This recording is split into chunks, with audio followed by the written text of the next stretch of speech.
Assalamualaikum warahmatullahi wabarakatuh. Anak-anakku sekalian, jumpa lagi sama Ibu. Pada kesempatan kali ini, Ibu akan memberikan materi etika komunikasi. Apa sih yang dimaksud dengan etika komunikasi itu? Etika komunikasi adalah gagasan moral yang mempengaruhi komunikasi. Secara umum, etika komunikasi berkaitan dengan moral good fashion dalam segala bentuk komunikasi manusia. Ini termasuk komunikasi antar orang, komunikasi di media massa, dan komunikasi digital. Macam-macamnya etika.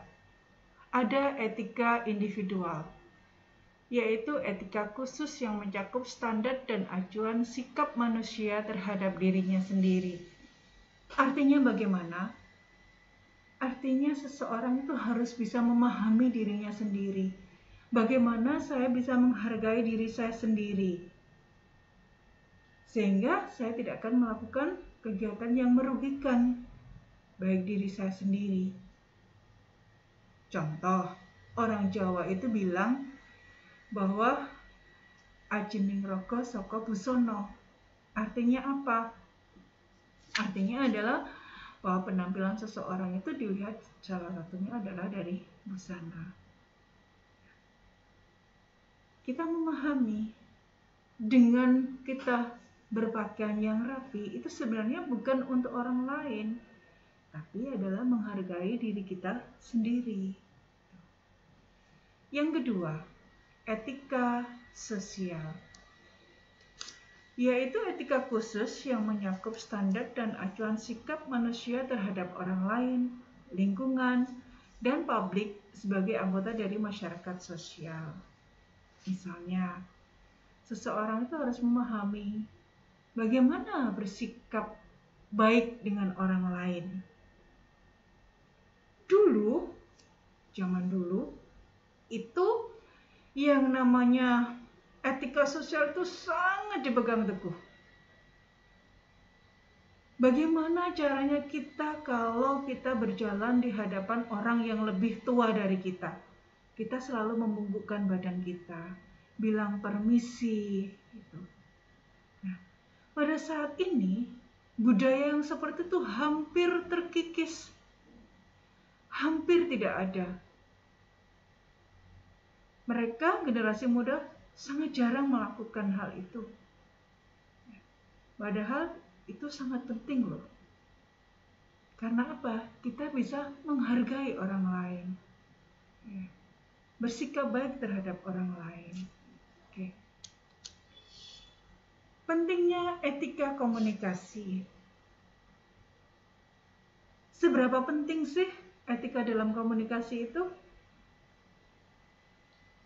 Tanpa adanya etika komunikasi, hal-hal yang tidak diinginkan akan terjadi. Seperti apa? Misalnya, kesalahpahaman, pertengkaran, perselisihan, ya kan? Nah, hal ini akan terjadi karena masalah sepele sebenarnya. Apa? Kita kurang dalam menerapkan etika komunikasi. Contoh misalnya, kalian di rumah dengan orang tua. Begitu kalian baru datang, ditanyain sama orang tua, dari mana dek? Kok malam-malam baru datang? Gitu, tanyain gitu.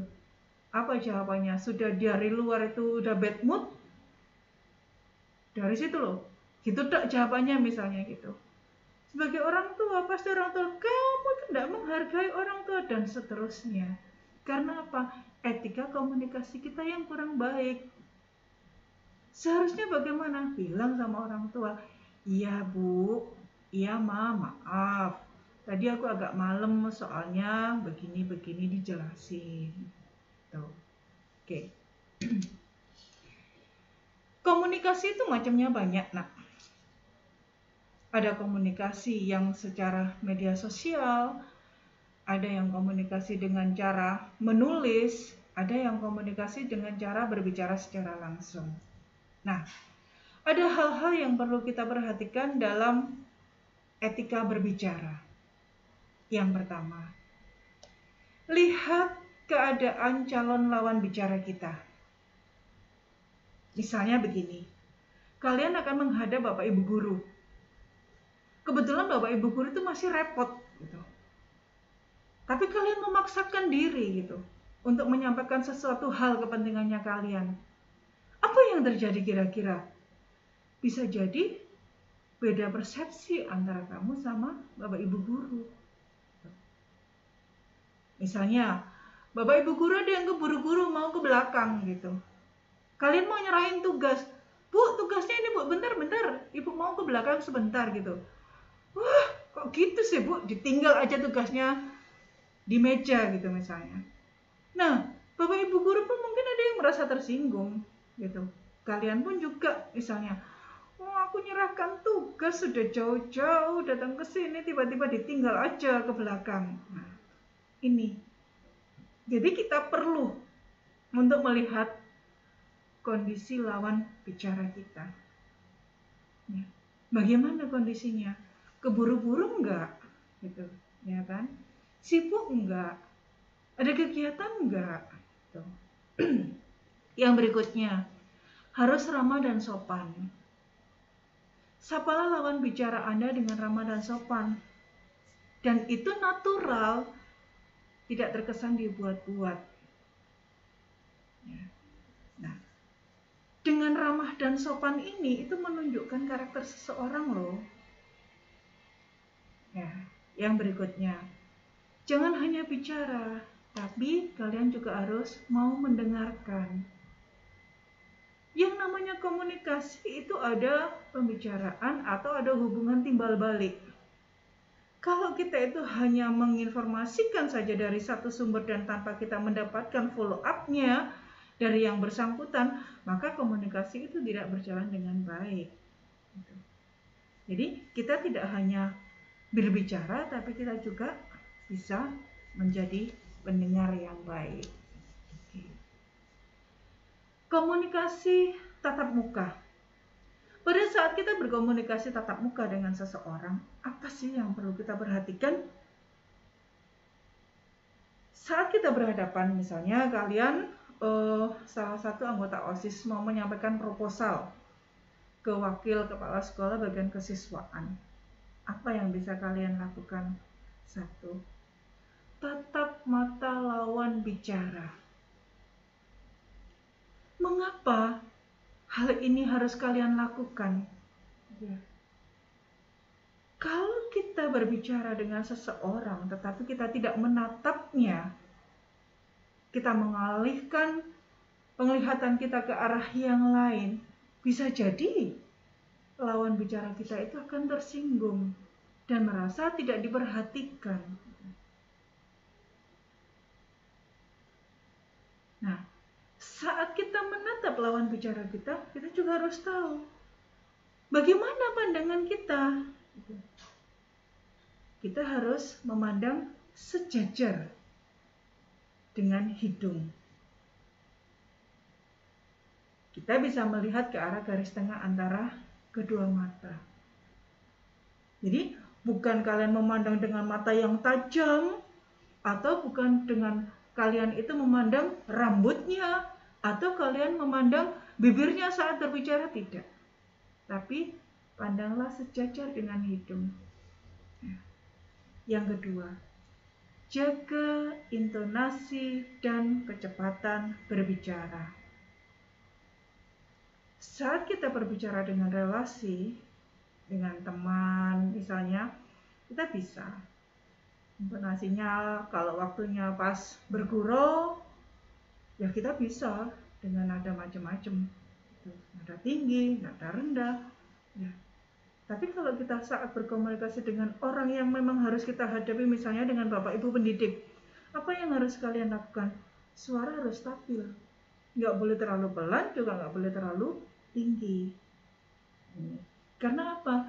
Bisa jadi kalau terlalu tinggi intonasinya, dikira apa? Marah-marah gitu. Ya. Jadi nanti muncul salah pengertian, salah persepsi.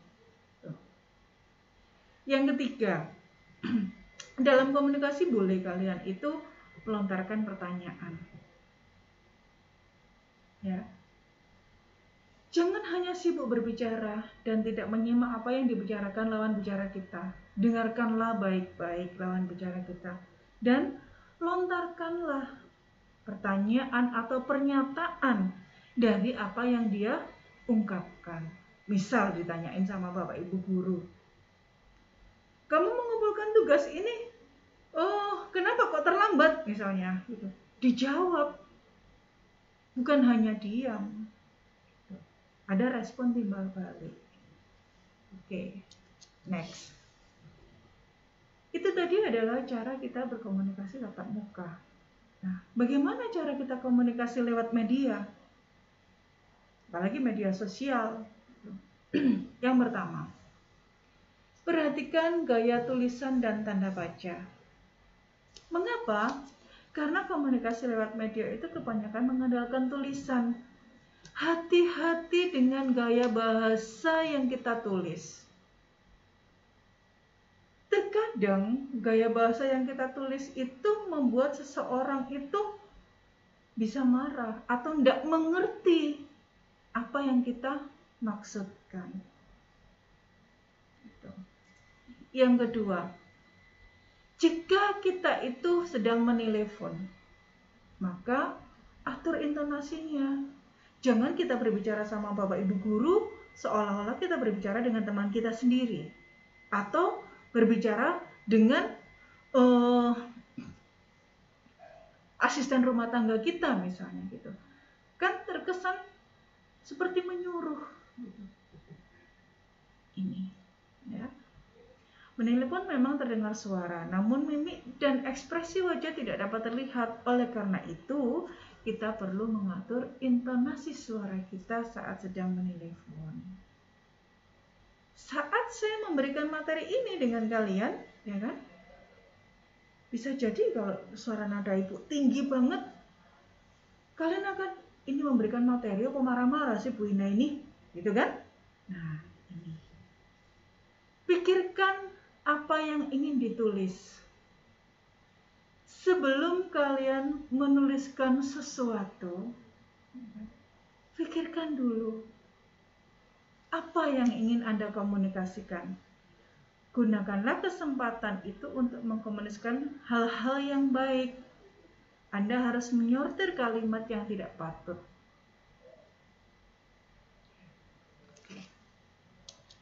Berikutnya, teknik komunikasi yang baik. Teknik komunikasi yang baik itu seperti apa sih? Ya bicaranya harus jelas, mendengarkan dengan baik, memperhatikan lawan bicara, konfirmasi jika merasa salah paham. Ini penting ya, Ibu tekankan. Saat kita berkomunikasi, ya kan? Bisa jadi apa yang kita dengar, apa yang kita serap itu mungkin nggak sama dengan apa yang disampaikan oleh narasumber gitu. Maka perlu apa? Perlu kita sampaikan pertanyaan supaya apa? Jelas gitu, nggak muncul salah paham. Karena sedikit fokusan kita itu mengakibatkan kita sedikit lena untuk menyimak apa yang disampaikan sehingga muncul kesalahpahaman. Dan itu wajib kita luruskan supaya apa? Tidak muncul permasalahan yang berikutnya. Perhatikan juga komunikasi nonverbal. Komunikasi nonverbal itu seperti apa sih? Seseorang itu mudah loh dibaca dari mana? Dari gestur tubuhnya, dari mimik mukanya, dari penampilan, tanda baca yang dia tuliskan, atau huruf besar atau huruf yang dituliskan. Kalau misalnya huruf besar semua itu artinya adalah perintah, gitu kan? Nah, kalau mimik muka seseorang misalnya keningnya ini, alisnya ini jadi satu gitu ya, tembok jadi satu gitu apa? Dia sedang marah gitu loh. Ya, berarti kalau dia sedang marah, kita harus hati-hati dalam berbicara atau berkomunikasi dengan mereka. Tuh. Next, komunikasi nonverbal. Saat berkomunikasi nonverbal, kita itu nggak bisa dengan melipat tangan seperti ini. kemudian berbicara dengan sering sekali menggerakkan tangan kita. Berbicara dengan postur tubuh itu harus sigap dan tegap, nggak boleh bungkuk. Memberikan kontak mata yang konsisten, memperhatikan nada yang kita gunakan, tidak terlalu keras dan tidak terlalu pelan. Menghindari gerakan tubuh yang berlebihan, hiperaktif.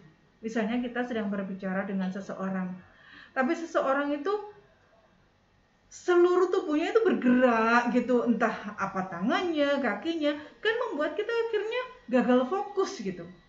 Sehingga apa yang kita sampaikan nggak sampai tujuannya. Terus pada saat kita bertemu dengan seseorang, misalnya kalau sebelum masa pandemi kemarin itu kan boleh jabat tangan, ya kan? Nah, jabat tangan itu juga kita sudah bisa mengetahui loh, apakah seseorang itu sedang respect dengan kita atau enggak. Jadi saat jabat tangan itu nggak bisa sangat dicengkeram gitu dengan kuatnya sehingga dia merasa kesakitan, atau dicengkeram dengan lemah atau lesu. Itu sudah menunjukkan loh seseorang itu respect nggak ya dengan kita ya gitu ya. Terus saat berkomunikasi nonverbal, satu lagi yang perlu kita lakukan, apa? Kita selalu tersenyum dengan ramah. Oke.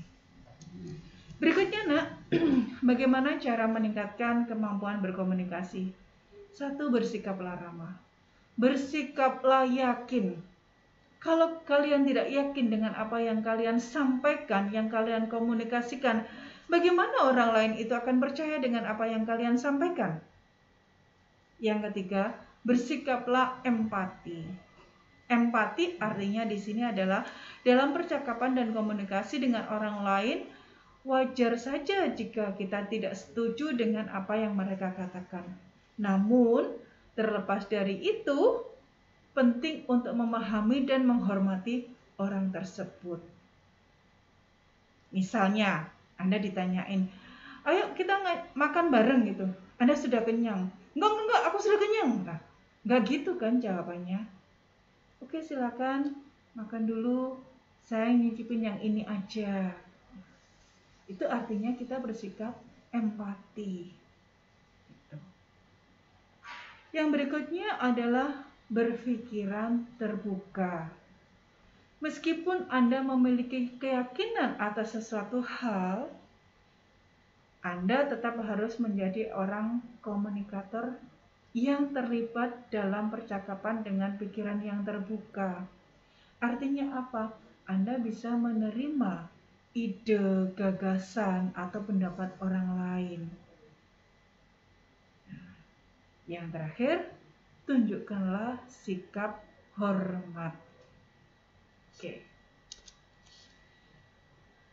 Untuk etika komunikasi, Ibu sudah menjelaskan serangkaian materi tadi itu. Dan endingnya, Ibu akan memberikan penugasan. Penugasannya adalah, menurut Anda, bagaimanakah cara Anda menjalin komunikasi yang bagus dengan Bapak Ibu pendidik selama masa pandemi COVID-19 karena pembelajaran dilakukan secara daring? Tuliskan uraian pendapat Anda dalam selembar kertas. Setelah itu Anda foto dan Anda unggah. Oke. Terima kasih anak-anak atas perhatiannya. Satu yang ingin Ibu sampaikan, cerdas berkomunikasi menentukan kualitas diri. Terima kasih. Assalamualaikum warahmatullahi wabarakatuh.